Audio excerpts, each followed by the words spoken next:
Hey everyone and welcome. I'm your friend Art of Mana, and let's dive into something new. This is the first Mana Roundup, where I take the last week's nerd culture, entertainment news, video game content, and digest it with all of you, showcase what I found interesting, and hopefully you might find something that you didn't hear about that you might be interested in as well. So let's dive in. First off, Ms. Mana and I finally got to finish Stranger Things season 3, which we've wanted to watch for quite some time. With Mana Sprout, we really had a hard time finding a good opportunity, and so we finally made the time late at night. But it was a really fun season. Now, Stranger Things wraps the suspenseful drama with a lot of quirky tropes in this great nostalgic trapping, and this did not disappoint. We were very excited to find out season 4 is on its way, and we watched the trailer for that as well.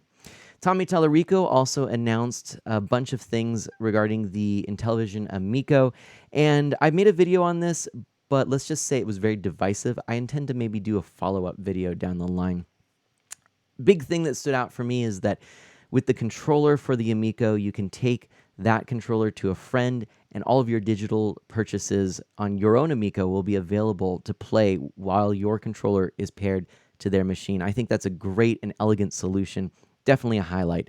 People are definitely sharing their thoughts and opinions in my YouTube video, though, so let's wait and see. I might try and kind of unpack that later on.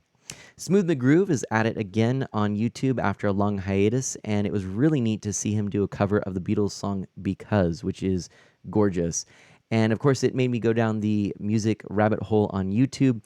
We also sang Your Grace Is Enough, and I played guitar for it at church this last weekend, and so it was awesome to find this incredible acoustic cover of just a fantastic song. And yeah, it's beautiful. I love it, and it really edified me getting to pray alongside Matt Maher here. Speaking of music, and maybe on the other end of things, maybe slightly less edifying, is this great guy, Matthias Krantz. I think that's how you say it. He is well known for taking the strings off of his piano and putting guitar strings on instead. It sounded predictably awful, but he's back at it again, this time taking all of the wooden mallets off of the piano and replacing them with actual metal hammerheads. Clever, and surprisingly, it didn't sound so bad. He then brought all kinds of professional pianists in, and they played it first kind of not knowing what he had done with the piano, and it was fun to see all of their reactions. Kind of a clever thing for him to do, and the big takeaway for me is don't try this at home. It's not bad, but it's definitely not any better than the actual wooden mallets, and apparently it does cause some hand strain while playing. This is kind of sad. Acoustic Trench is a channel that I've followed for a while, and the guitarist here is most famous for a bunch of short vines that he produced. He actually then later made that content available on YouTube and continued on. This is a 30-second video, and most of his are around that length. It's just him playing guitar with his dog casually laying on his lap or something along those lines. It's really a heartwarming series of videos that Acoustic Trench has put out. Sadly, his dog has died, and my thoughts and prayers are with him during this tough time. Beautiful video, though, for you to watch. Retro Game Mechanics Explained took a deep dive even, at the Atari 2600 game development. Oh my goodness. I remember back in the day checking out a book from the library, and it was all about developing video games, and it was almost more along the lines of what capacitors and resistors are you putting in your circuit board. I mean, it was that bare bones. It was early days game development. And it was what I thought game development looked like and would look like. So it really steered me away from actually ever being interested in making video games, even though I had a slight interest at the time. Yeah, Atari 2600 is maybe just a level above that, but it's still ridiculous how many things you have to keep in mind just to code something as simple as, say, this ET face right here. It's a really fascinating look at early game development, and I think now with all the WYSIWYG game development editors and software packages that are there, creating a game so much easier, it's easy to forget that this is where it all started, and boy, there were some very smart people in the early video game industry.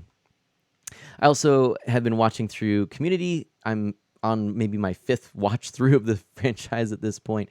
I really do enjoy it, and I was just watching a few videos about the franchise. This was pointing out that Joseph Campbell was a big inspiration for Dan Harmon, and so his episodes are intended to really look at stories in a very macro way and reduce these episodes into tight hero stories. It was really kind of fun. And he talks about how great the first paintball episode is, which is the season finale of the first season. Honestly, it's a great episode to this day. I still think my favorite episodes are probably the episode where Troy turns 21, which is just a very heartwarming, endearing episode. And then also, as a fun one, the first D&D game, which has a lot of really great qualities to it. Please note, I didn't realize this. It is not on Netflix or Hulu. You can watch it on Amazon Prime, however, but they have taken it off of Netflix and Hulu because while Chang was dressed as a drow, a dark elf, it's like a portrayal of blackface. So yeah, there's probably a lot more to unpack there. I'll leave it at that. But if you want to see the episode, I think it's fantastic. It is available on Amazon Prime. Then Lego had some surprise announcements. Some of this came out on Twitter kind of first. That's where I first saw it. But we have a Series 3 set of character packs, and I really love that little Boo there, kind of sheepish looking. Oh, it's super cute. I'm excited about that. Mana Sprout and I are enjoying playing with these Legos. There's also maybe a little leak here. This looks like a really fun set. The airship, super cool. And by the way, for Father's Day, Ms. Mana and Mana Sprout got me a little Lego Mario set, an expansion. Mana Sprout and I are going to have a lot of fun with that one. Speaking of hardware and video games and such, there was actually a really cool announcement just a couple weeks ago of this Taito Arcade Selection Egret 2 Mini. And one of the neat things about this particular mini arcade, as opposed to some of the others, is it actually has a screen which you can change the orientation of. It sort of pushes in, pops out, and then you can just swivel it. And so for any of those games that are meant to be in a vertical orientation, you just swap the screen that way. I think it's an incredible solution to what I see as a problem with these arcade collections. And I'm really excited about this device. I hope it does come stateside, and I hope for a reasonable price. Import fees are definitely tough on it. If money was unlimited, I would get this, no doubt. I don't intend to get it right now, but man, it looks awesome. And of course, Taito games are great. Still don't have that Sega Astro City Mini. Ooh, man. This is the tough thing. But you know what? I'm not trying to convince anyone to buy something. I need to use a little self-restraint. But maybe not for limited run games, because limited run games always manages to find a way to make me want to spend money. And this time, with this list of 30 games that were announced as an E3 reveal, there's some good ones, including, believe it or not, a copy of the Castlevania Rondo of Blood for the Turbo Duo, which I find absolutely amazing that they are doing a release for the Turbo Duo. But of course, you're also seeing it for some other platforms. Not as much Switch representation this time, though I think it's because a lot of these games were actually already released on Switch, and because they do focus a lot on Switch. So we're seeing some more PlayStation representation here. But you're also seeing the Zombies Ate My Neighbors game coming out for Switch, PS4, SNES, and Genesis. I always love those kinds of things. And so some good stuff here. Also, the River City Girls franchise is going to be here, including 0 and 2 for the Switch. Really liked River City Girls. If you're interested, it's a great game. So those are coming out soon. Also, Arcade 1-Up revealed some of their lineup that is coming soon. They didn't show on their website, though, that Simpsons is coming as well. I find that an odd omission. The Wholesome Direct 2021 was amazing. I didn't expect it to be. I didn't actually know anything about it. It just sort of popped out of nowhere, and it was so neat to see all of these great, beautifully drawn and animated games.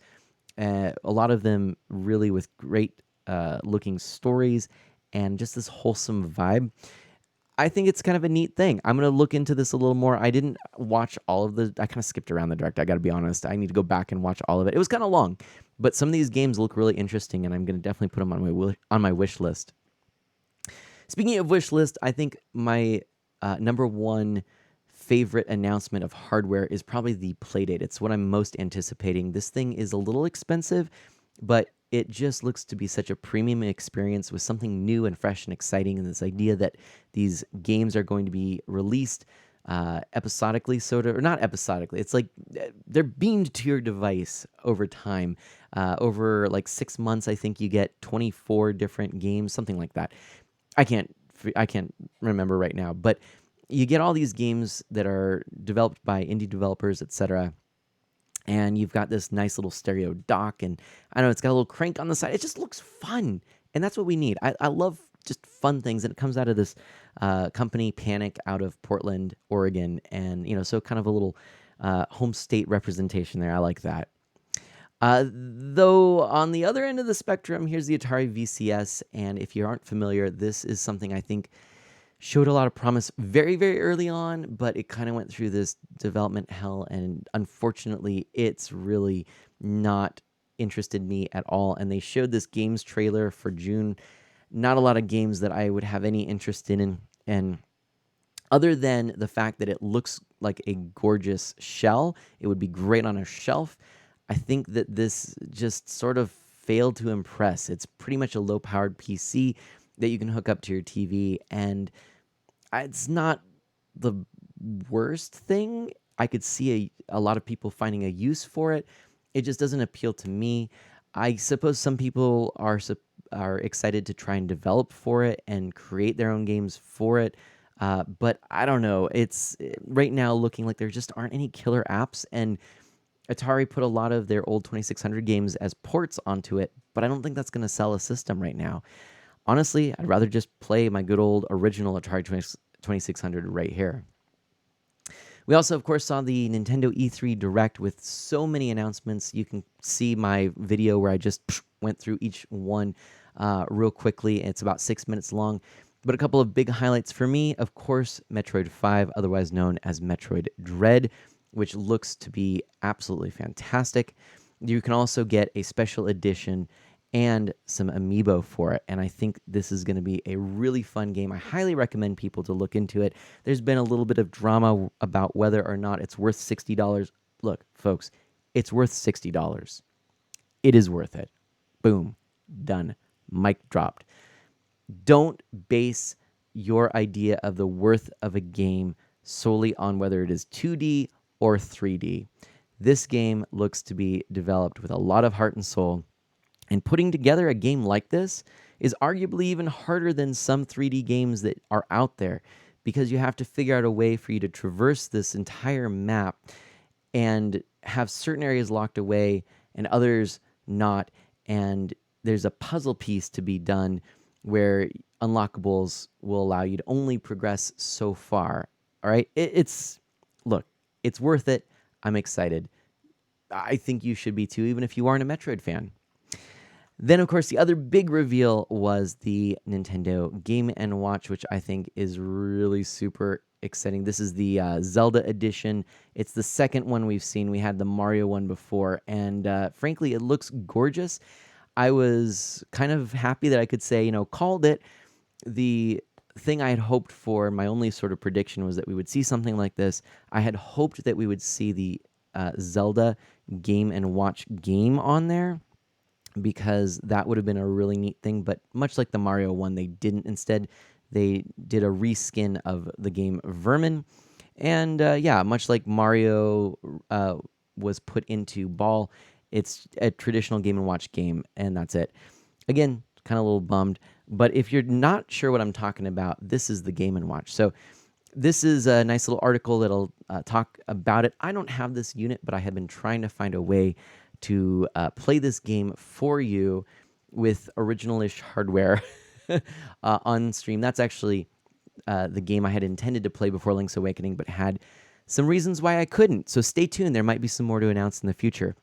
But I do want to play this game for you, as it technically did actually predate Link's Awakening. Speaking of Link's Awakening is actually on that Nintendo Zelda Game & Watch, and I'm a little bit unsure where I stand. I was at first really sad that it was stretched to a 4:3 aspect ratio, but in hindsight, I think I'm okay with it a little bit more, because, hey, I mean, It's on the device, and it's got a lovely four-tone green sort of color palette. And yeah, I mean, it's Link's Awakening. It's a great game. That, coupled with the first two games on this device, is really super cool. We got some news that Bayonetta 3 is in development still. This is a game I am very interested in, as once Nintendo took over the property, it's kind of fascinating to see what Nintendo is doing with it. I mean, not that they are actually in charge of the game, don't get me wrong, but I mean, they're very tied to the franchise now. And it's a weird franchise, and it's kind of like my guilty admission that I actually have played the first two games.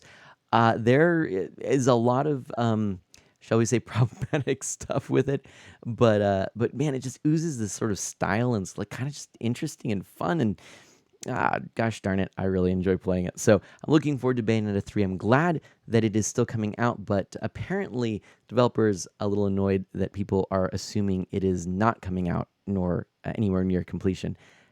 It's just kind of the way that this company works. Just wait, it'll come out at some point. It'll surprise us, I'm sure. Hopefully it's good.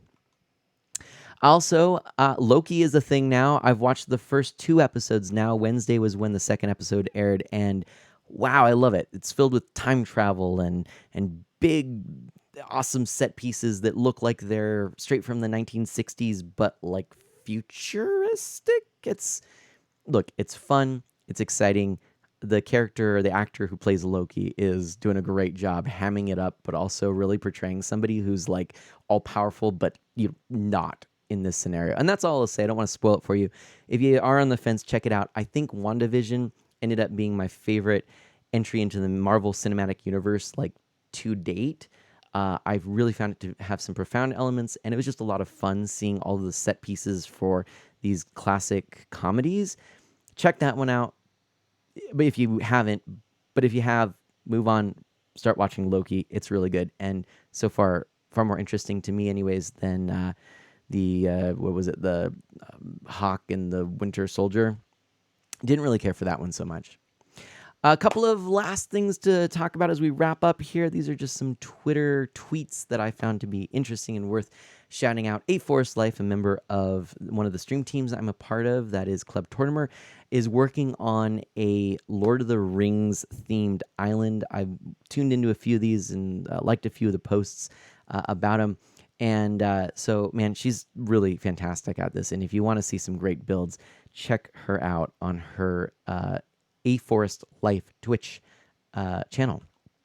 Also, Intellivision did announce that they're, whatever this is, I don't know. To me, what this means is they're going to do some kind of lenticular 3D imaging on the boxes for physical releases of their games. I really like that they're putting physical art, physical games in these boxes that have artwork that looks like the classic old games, really highly detailed, beautiful watercolor-esque images. I think it's just cool and retro and neat, and so we'll see what that means. The other thing I could think of is that maybe this is an animation that shows as you see the game in its interface. We haven't seen the interface yet for the Miko, so who knows? I'm not sure. Oh, hey, yeah. Animated emotes are a thing. Thanks to Beta64, a member, or former member of Family Friendly Live, another stream team I'm a part of. Great guy, great YouTuber and Twitch streamer who is mostly they're family friendly. It's not maybe the right term, but yeah, really cool, clean, awesome Nintendo focused streamer. And he's got some new animated emotes. So that's how you can see a little bit about that new thing in Twitch, and now it means I have to go and get animated emotes. Also, I've been following this channel on Twitter, so shout out. This is CRT Pixels, and what I love about it is they take games and they show on one side the raw pixels and on the other what the game looked like through a CRT television, as most people would have encountered the game back in the day. And they, I don't know who actually runs it, might be a whole group of people. Their posts with a bunch of different screens and monitors in use, so you can see a lot of diversity among even CRTs. It's a really cool channel. Check it out. You can see from here, I mean, for my money, the images on the right really do pop and just look so much more like how I remember the games looking. And so I think from a historical standpoint, this is interesting, but also, I mean, it's just kind of good to remember that these games didn't look pixel perfect and, as we typically encounter them today. Uh, do with that what you will. Enjoy them in pixel perfect mode or not, but I think it's just a really neat channel and a good way of preserving some game history. And speaking of preserving gaming history, I didn't know this, but RetroTech USA here is actually still in business and has a full service CRT repair shop, which I just thought was fascinating and cool. And so, yeah, if you're apparently looking to get any high end monitors or TVs fixed, then there you go. Reach out. There's some information right there on Twitter. This one was revealed today to me through a video on YouTube, and I didn't know anything about this, but this is apparently a little device that looks to be really, really handy. It allows you to rip the ROMs from Game Boy, Game Boy Color, Game Boy Advance games, and saves, so you can back up your saves, etc. And then what you can also do is use it as a dock on your computer with an emulator to actually play your physical games on your computer with whatever other sorts of things you want to add into it, maybe even like online play, who knows. And then you can back your saves back onto the cartridge. If you are playing it docked there, it'll actually save in real time, just like real hardware would. And so you take that game out, put it in your actual Game Boy, and you'll have your saves right where you left off. This is excellent for people like me who want to back up their game saves before they replace a battery. I wish I had this before my Link's Awakening DX Perfect Save was lost, but I am really interested in this. It's about $50 plus shipping and handling. I don't know. I'm going to try and see if down the line I can pick one up and review it, use it, and back up some of my saves. Looks to be pretty interesting. So, my friends, that is the first Mana Roundup, and I don't know how long this was. I don't know how much I'm going to cut this down, or if I'm just going to post the whole thing live. It's a bit rambly, perhaps. I might try and get this to be a little bit shorter in the future. But of course, this was E3 week, so I feel like there's probably more to talk about this week than in weeks ahead. Let me know what you'd like to see, or if you like this format, if you want to see me do it shorter, longer, or continue it as it is. I really would love to know. Anyways, for now, do good, be well, stay safe and healthy, and I'll look forward to seeing you next week. Bye-bye.